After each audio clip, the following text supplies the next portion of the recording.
एक अच्छा नाम श्रीमान राजेंद्र प्रसाद, डॉक्टर राजेंद्र प्रसाद जी ने इसका नाम दिया गणतंत्र।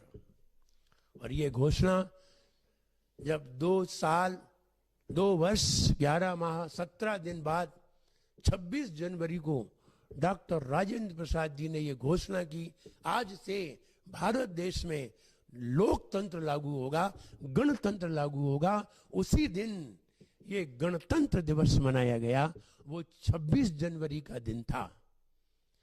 और 26 जनवरी क्यों चुनी गई, 1 जनवरी क्यों नहीं चुन ली गई?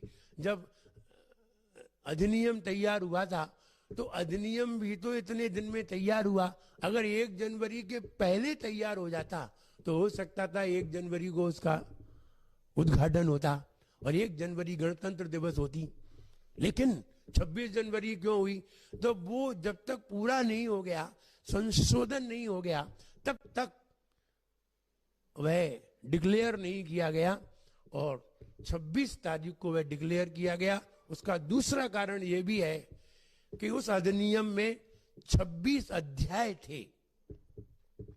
26 अध्यायों में वो अधिनियम तैयार हुआ था, इसलिए सभी लोगों ने जब 26 अध्याय के अंतर्गत ये अधिनियम है तो 26 जनवरी को चुना। इसलिए 1958 से 1950 से यह गणतंत्र दिवस मनाया जा रहा है। आज 73वां वर्ष है और 73वें वर्ष में फिर गणतंत्र दिवस 26 जनवरी को मनाया जाएगा, मनाया जाता है, मनाया जाता रहा है और आगे भी मनाया जाता रहेगा। इसी दिन मनाया जाता रहेगा क्योंकि इस दिन यह घोषणा हुई थी, जब लोकतंत्र लागू होता है तो फिर किसी एक समाज का आधिपत्य नहीं होता। लोकतंत्र का मतलब ही है अब इस भारत देश में सभी लोग रहेंगे, सभी समाज रहेंगी और सभी समाज सानंद पूर्वक रहेंगी।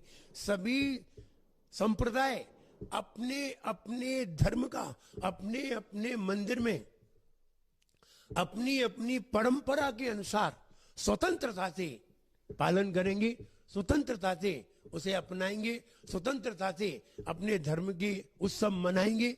कोई भी संप्रदाय किसी भी संप्रदाय पर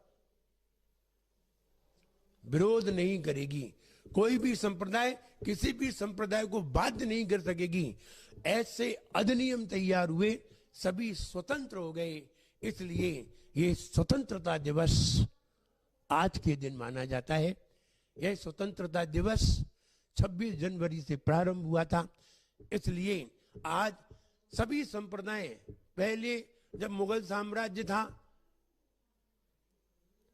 तो दक्षिण भारत में ये मुगल साम्राज्य नहीं पहुंच पाया, जिस कारण दक्षिण भारत में साधुओं का प्रचलन जिंदा रहा।